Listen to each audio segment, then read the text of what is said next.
I'm Brittany with WTI, and I like to be able to see where I'm going even when it's raining. So that's why this totes clear umbrella is totally cool. Now, we got this originally for my niece because she liked the idea of when it rained to be jumping in the puddles, be completely under the umbrella. So this way she was able to see where she was going. But I actually now use it all the time. The reason why I prefer this umbrella to others is because rain very rarely falls directly straight down. Very often it goes sideways or somehow seems like it's just coming up.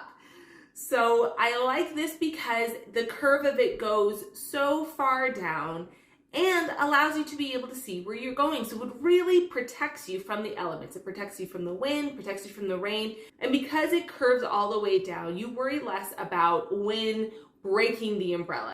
I also like it because it's great for photography. There's a lot you can do with an umbrella, particularly a clear umbrella. And if you do run into rain a lot, use it. Use it for some fun photography. Have a good time with it.